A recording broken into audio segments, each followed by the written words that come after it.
All I can say is God bless college football and God bless the Iron Bowl. Hello, everyone. Welcome into Southeastern 14. I am Blayne Gilmer, and that is in reference to the magical world that is the news cycle and the news dumps that comes out of Auburn and Tuscaloosa, Alabama, just a couple hours before last night's college football playoff national championship. It is announced that Ron Roberts is going to be leaving Auburn as its defensive coordinator, heading to Florida to be the executive head coach and defensive coordinator and all this kind of stuff. Basically deciding to go leave a promising program in Auburn and go be the captain of the Titanic while it's sinking in Florida. And then you have the news just literally minutes before kickoff in the college football playoff of Kevin Steele, defensive coordinator for Nick Saban and the Alabama Crimson Tide, electing to retire. Many people speculating that Steele finally hit the pension mark that he was looking to hit there in the state of Alabama. The jokes that are going around there, and he decided that, hey, I'm out. Like, I had a buddy who was a teacher for 30 years in the state of Georgia, a teacher and a coach, and he said, Blayne, whenever that 30-year mark hits, I don't care if it's in second period, they better have a sub lined up because I'm out. But regardless if that's the case, whatever it is, we're going to dive into both of those events, and we're going to look at people who could emerge as potential candidates for these jobs. So excited to get into that, guys. But we're also excited to tell you about our partner over at Bet Online. Guys, we are part of the Believe Network, and as a result of that, have a great opportunity for you with Bet Online. Guys, the college football playoff has just wrapped up, but there's still plenty of action to place your bets on and to get your wagering news and information on. BetOnline is your number one destination for all of your sports wagering info and news, including pro football with the playoffs coming up this weekend. The NBA is in midseason form. UFC fights are plentiful, guys. As those come out, there's plenty to put some action on there, and the NHL is going as well. Head on over to the website today and get into the action to see all of the updated odds for the week. Remember to use the promo code BELIEVE. That's all caps, BLEAV, BLEAV, to receive your 50% welcome bonus on your first deposit. Bet Online, where the game starts. Now let's bring in our graphics here to show you. Okay, there's Kevin Steele, been coaching for 40 years. He's decided to retire, had maybe one of his more successful seasons this year as a defensive coordinator. The job that he and Nick Saban and Travaris Robinson did at times with that defense, especially when the offense was struggling, I think you have to give them a lot of credit there. And Kevin Steele did a fine job for Alabama. Now he is moving on, whether that's a more of a mutual decision or if he really is just ready to retire and move on. Either way, the man deserves to move out, to move on, and go ahead and enjoy retirement. So he is retiring. And the main candidates that are being talked about and speculated all, of course, have Alabama ties, and these are just some of them, as we'll get into maybe some more wild ones and some more speculative ones out there. But DJ Durkin, former Texas A&M defensive coordinator under Jimbo Fisher for the last 2 years, had some very, very successful defenses there. Remember, defense was not the problem at Texas A&M over there. And then when you're talking about DJ Durkin, he was brought on as a consultant, as an analyst there for Alabama when he was let go from Maryland after that controversial death of a player that he had there, and all of those type things. Brought into the Saban coaching rehab, so to speak, and then ended up going on and getting that job at Texas A&M. Of course, he was at Ole Miss before that with Blayne Kiffin. So he's been in the SEC. He understands what's going on. He was at Florida, I believe, even before that. So lots of experience for DJ Durkin in the SEC. And also he has ties with Alabama, and I think he's the odds-on favorite at this time based on reports that are out there that what we're gathering. Now, Travaris Robinson, as you see up there in the top corner, top right-hand side, as you're looking at that, T-Rob is a guy who is a relentless recruiter. He's already there on staff. He knows Nick Saban's defense. He was credited by Lane Kiffin specifically as being a guy that before their matchup, he said, hey, I think T-Rob is the one calling this defense. I don't even think it's Kevin Steele. So he's been credited a lot by others of already being heavily involved. And it wouldn't be shocking to see him get this opportunity, maybe even in a co-defensive coordinator type role. Who knows? We'll see. And then does the prodigal son return? Jeremy Pruitt down there. Is it time for Greg Sankey to allow that to happen? Yes, I say allow that to happen because that is a hire, much like Hugh Freeze was for Auburn, that Greg Sankey would have to sign off on because of the antics and the scandals and all this kind of stuff that happened at Tennessee as the head coach. There's no doubt that Jeremy Pruitt knows defensive football and that he has great connections and ties in the state of Alabama. So we'll see if they allow that to happen. Also, some names that I'm not saying are connected out there in terms of being legitimate candidates, but you got to wonder, do either of Bill Belichick's sons get a look from Nick Saban, whether it's in a possible co-defensive coordinator role, something like that? You've got Steve Belichick, who's been the linebackers coach and has kind of been helping Bill run that defense up there in New England for the last couple of years. What happens if Bill Belichick moves on, and who knows what direction this could go? Of course, Nick Saban is always going to have his fingers in that defense in terms of putting his style on it, making things go in the direction he wants it to go, whether he's the one calling it or not. And at this point in his career, I don't believe he wants to do that. That's another thing we have to consider here. What is this element of things in terms of replacing the staff? Not only is now he looking for a defensive coordinator, but also Nick Saban's replacing his special teams and coordinator and outside linebacker coach that went to go to Mississippi State to be the defensive coordinator. So a lot of staff turnover. This is nothing new to Alabama and Nick Saban, but just at what point in his life does Nick Saban say, you know what, I'm tired of messing with all this kind of stuff? I'm not saying retirement is imminent, but we got to think over and over again with the player personnel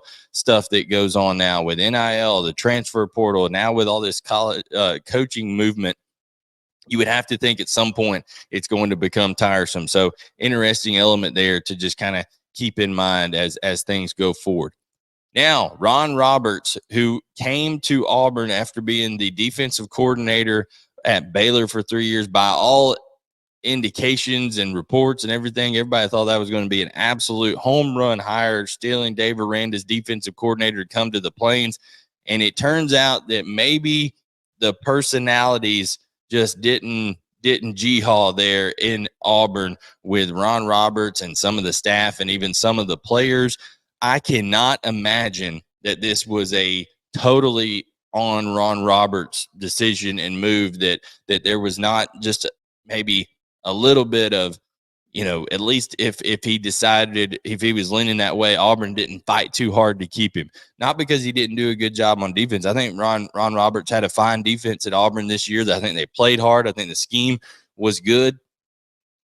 But I cannot imagine that if Auburn really fought hard and wanted to keep him, you would look at the trajectory of these two programs if you're Ron Roberts and say, you know what?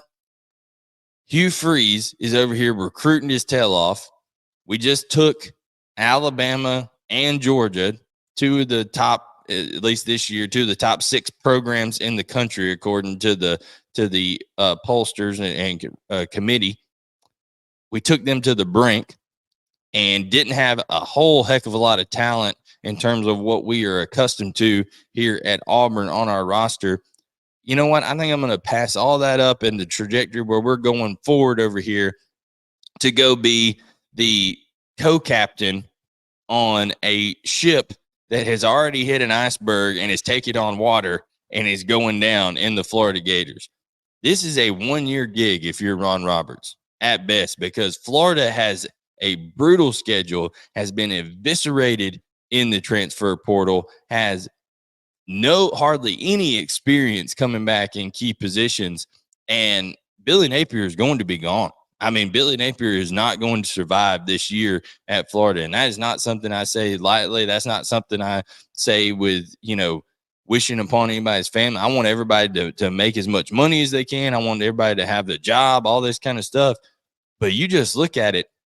If the University of Florida has the standards that we all believe that they have, unless Ron Roberts can help Billy Napier work a miracle down there and they somehow win 8 games this year with that schedule, they're not going to survive that year. So that is a curious move to me if you are Ron Roberts. And I would have to think it has much more of a mutual leanings to it than just Ron Roberts saying, you know what, I want to leave Auburn and go to Florida.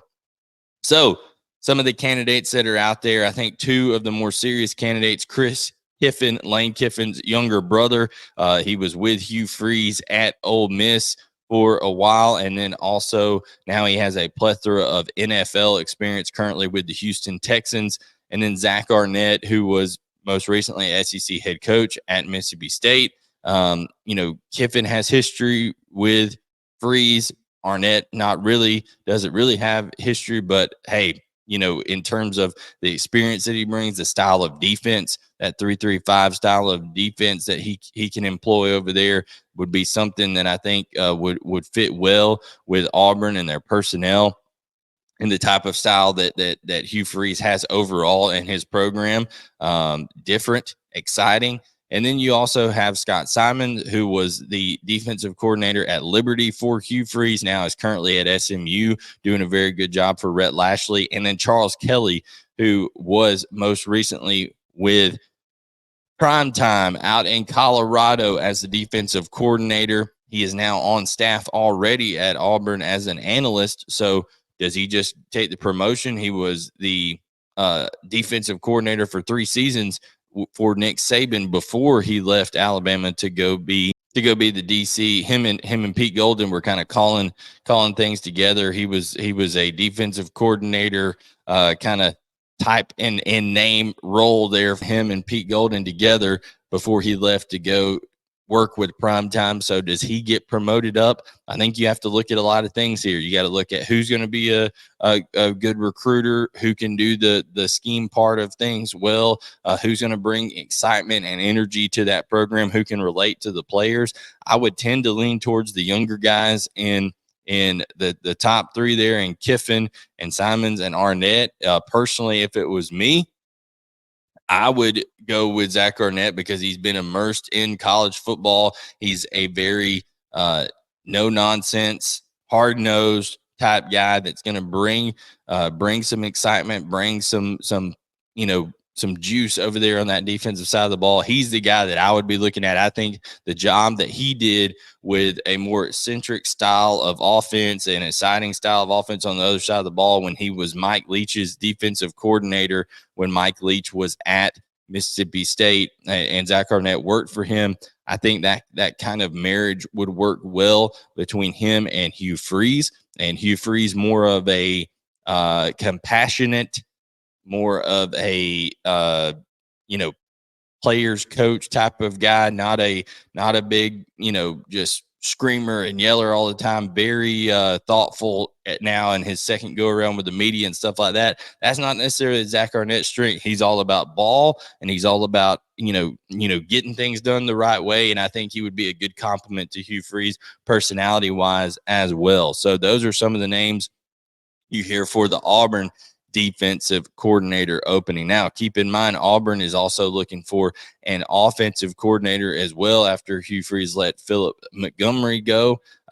There's names out there, Derek Nix at Ole Miss, a wide receiver coach that could be in the candidate there. Personally, if it was me and I was Auburn, I would do everything I could to try to go out and get Buster Faulkner. What he did, being helping out with quarterbacks for the 3 years. He was at the University of Georgia, 2 of which when they won national titles. And then what he did this past year, helping Georgia Tech and Haynes King turn into one of the top rushing offenses in the entire country and really providing some excitement over there. I think he would be a great fit. Not saying he's a candidate. I'm just saying that he would absolutely fit over there. So, and I think he would be a good complement to Hugh Freeze and help that RPO style of offense. So, guys, just some developments there with the Iron Bowl teams and the defensive coordinator searches for each. So, guys, make sure that you are tuned in right here, because as these developments go down, as things happen,